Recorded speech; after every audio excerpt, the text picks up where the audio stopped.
Professor JV, por que razão o inimigo de Deus sempre fez questão de concentrar seus esforços de destruição da humanidade com base no sexo, e não noutros pecados aparentemente mais danosos ao plano de salvação das almas, como o homicídio e o genocídio? Sem dúvida, meu querido, sem dúvida, Deus fez uma criação, deixando nela sinais claros de autoria dele.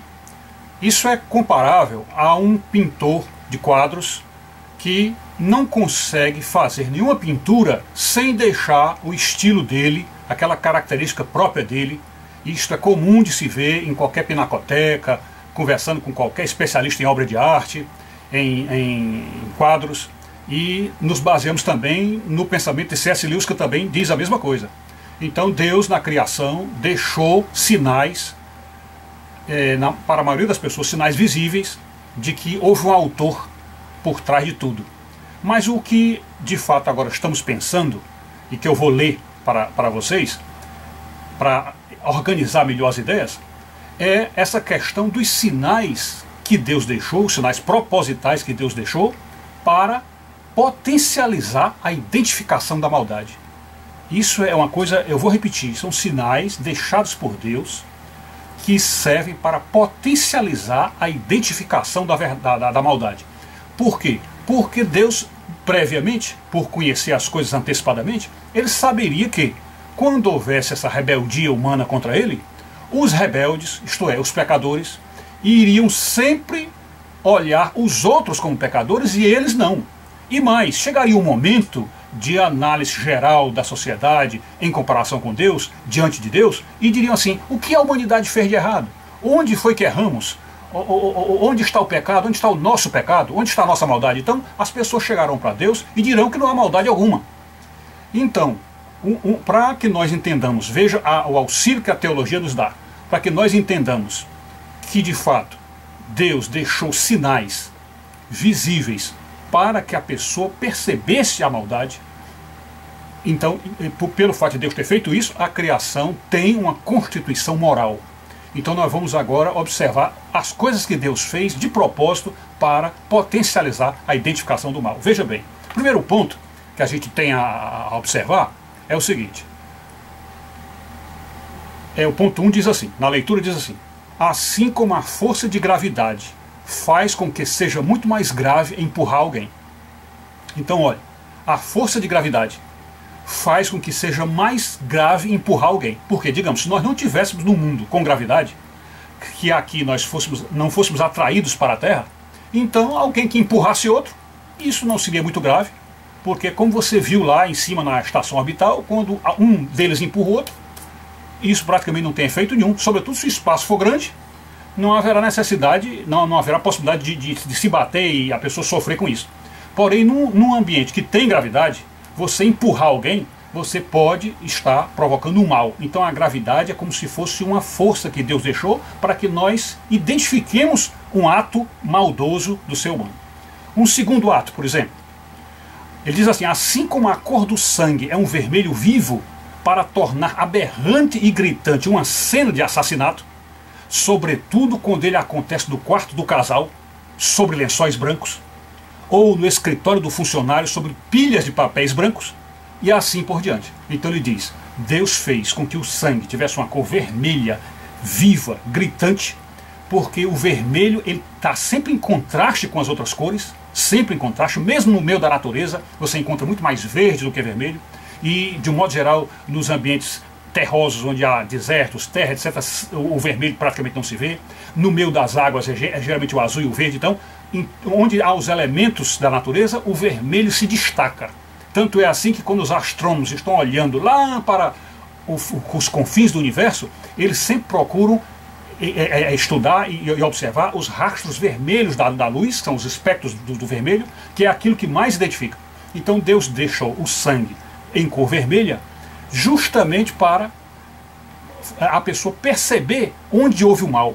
Ali está o mal, porque o sangue sai, ele molha tudo, mostra tudo e contamina tudo, e a pessoa então sabe que houve alguma agressão, houve alguma coisa grave, né? Um terceiro ponto que o texto diz também, o terceiro ponto diz assim: assim como o homem foi feito tendo frente e verso, ou frente e costa, e tendo olhos só na frente, pois se o nosso corpo tivesse olhos nas costas, ou tivesse 2 frentes ou 4 frentes, ou fosse um corpo giratório, certamente o pecado da traição não ficaria tão agravado por indicar um gesto covarde premeditado. Então, como você tem frente e costa, e você não tem olho nas costas, e o seu corpo não gira completamente, e também você não tem olhos nas laterais e olhos, enfim, nos 4 ângulos, então há uma parte do seu corpo que está em oculto para você. É como se fosse o lado oculto da lua, tem uma parte que está secreto para você lá. E isto aí possibilita o quê? A pessoa então, num ato de traição, ela lhe atacaria sem você ver. E portanto isso acentua que esse pecado é muito mais grave quando você ataca alguém à traição, por traição. Porque é um pecado covarde e premeditado, para pegar alguém de costas, ou pelas costas, tá certo? O quarto ponto que o texto aborda, diz assim: os seres humanos nascem desde um mero encontro de células, passando pela infância até virarem adultos. Ora, se todo mundo nascesse já grande, não haveria o infanticídio. E por isso, outra função da infância é acentuar a maldade do crime contra crianças, ou contra o inocente indefeso, e por isso nem mesmo os criminosos perdoam quem mata ou estupra crianças. Então, Deus já também, outra forma que Deus fez para acentuar o mal, ou potencializar a identificação do mal, é que se nós nascêssemos todos adultos, e só existissem adultos, não haveria este crime tão grotesco, tão hediondo contra os pobres, os inocentes, das crianças. E isto é tão grave que até mesmo os criminosos não perdoam quem maltrata a criança. Então, mais uma outra coisa, uma outra condição que Deus deixou na natureza para acentuar a maldade humana, para que jamais o homem chegasse a pensar: não, eu não tenho mal nenhum, eu não fiz mal a ninguém, não existe maldade na humanidade. Então é mais outro ponto para que a gente veja isso. O ponto 5, que está marcado no texto, diz assim: assim como o homem foi feito numa família cujo nascimento se dá por meio da sexualidade, algo que depende da união de um homem e uma mulher, e com isso possuindo um pai e uma mãe, exatamente por nascer de um homem e mulher, o homem possui pai e mãe, e assim deixando muito mais aberrante o hediondo crime de assassinato, quando ele é cometido contra os progenitores. Então, aí continua o texto: além do mais, matar alguém poderia ser tomado como coisa de só menos importância, já que existe tanta gente ruim que se poderia pensar que mereçam morrer mesmo. Então, o assassinato em geral, alguém poderia pensar que é uma coisa boa, já que tem muita gente que merece morrer, ou é tão ruim que merece morrer, então não haveria mal algum em matar. Porém, sim, inclusive nessa questão de a pessoa merecer morrer, o que Jesus diria é assim: melhor seria se não tivesse nascido. Então aquela pessoa ruim que nós chamamos de ruim, Jesus diz: melhor seria que ela não tivesse nascido. Não é que seria melhor matá-la, é que ela não tivesse nascido. Então, porém, quando se mata o próprio pai ou a mãe, o crime fica sempre assintoso e escandaloso, pois nem mesmo entre bandidos o patricídio e o matricídio são bem vistos. Então Deus já fez com que o homem e a mulher, a humanidade, se organizassem em famílias, e que as pessoas nascessem dentro das famílias, e que ali tivesse um pai e uma mãe que fizesse um filho, para que um assassinato de pais e mães fosse uma coisa tão hedionda, para se mostrar a gravidade deste ato. Como também o crime de pais matarem filhos. São os crimes dentro de família. São muito mais graves, mais hediondos, e acentua bem esse caráter de maldade, e que existe de fato o mal na humanidade. E por último, o vídeo mostra que matar alguém é o único pecado que convence o homem do pecado. Mas mesmo assim, ele foi incapaz de convencer milhões de assassinos que lutavam em favor do nazismo ou coisas semelhantes ao longo da história. Então, para você observar como é difícil convencer a humanidade de que ela é ruim, de que ela é má e que ela provoca o mal, e de que existe o mal no meio da maldade, encontramos muita gente dizendo: não, onde é que está o mal? Não há maldade alguma, não houve holocausto, o homem jamais poderá ser tão mau assim. Então Deus, de propósito, fez com que existisse esse ato macabro e hediondo de matar alguém tirar a vida do outro, para que sempre houvesse alguém que dissesse: não, mas ele foi mau porque ele tirou a vida do outro. Então, esses aí são os sinais. Nós estamos fazendo um resumo bem rápido do texto. Esses aí são os sinais que Deus deixou para acentuar para nós a noção de pecado e potencializar a identificação do mal.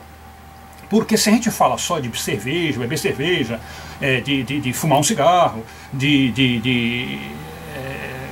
usar drogas leves, como dizem que a maconha é leve, então usar isso. Então algumas coisas assim como mentiras, enganar o outro, até fazer uma corrupçãozinha leve, enfim, isso aí alguém poderia dizer, não, isso aí não é mal, não, isso é coisa mesmo de homem que engana homem, isso é normal, isso aí não pode ser considerado pecado, Deus não ia condenar ninguém por isso. Porém, quando você entra na esfera destes atributos da criação, que Deus colocou para mostrar a maldade, desde aquela questão da cor do sangue, desde a questão do inocente que é morto das crianças, enfim.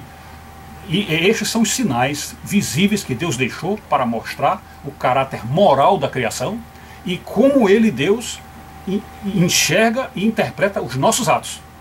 Este é o ponto que nós não podemos eliminar da teologia, sob pena de fazê-la sem sentido. Pois quando você conversa sobre a humanidade e diz que não há pecado, porque em qualquer país, um país diz que isso é certo e errado, outro diz que isso aqui é certo e errado, então se você faz o relativismo nessas coisas, e você diz assim, não, culturalmente o mal num país é diferente do mal no outro país, o bem num país é... Não, se você faz isso, você elimina completamente o sentido da teologia e até mesmo o sentido do universo. O universo perde o sentido completamente quando você elimina o certo e o errado na avaliação das atitudes humanas. É isso.